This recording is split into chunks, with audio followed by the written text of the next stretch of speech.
அம்மா எனக்கு தோசை சுட்டு போடுமா. தோசை இருக்கு மாவில் தங்கம்.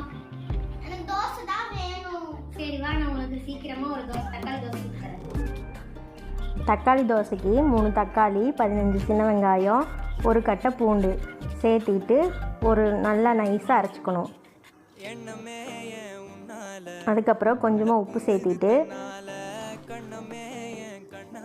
1 கப்பு கோதுமை மாவு, 1 கப்பு அரிசி மாவு, 3 டேபிள் ஸ்பூன் ரவை சேர்த்திட்டு கொஞ்சமாக தண்ணி ஊற்றி நல்லா நைஸாக அரைச்சிக்கணும். இந்த தோசைக்கு மாவு புளிக்கணுங்கிறது இல்லை, நம்ம அரைச்சியுமே தோசைக்கல் வச்சு தோசை ஊற்றலாம். தோசை ஊற்றுறதுக்கு கொஞ்சமாக எண்ணெய் ஊற்றிட்டு வெங்காயம் போட்டு கொத்தமல்லி தழை போட்டு அப்படியே மேலே எண்ணெய் ஊற்றி அப்படியே 2 பக்கம் வேக வச்சு எடுத்தால் சுவையான தோசை ரெடி. தங்கம், இந்த தக்காளி தோசை. அம்மா சூப்பராக இருக்குமா. இந்த தோசைக்கு தேங்காய் சட்னி சூப்பராக இருக்கும். நீங்களும் ட்ரை பண்ணி பாருங்கள்.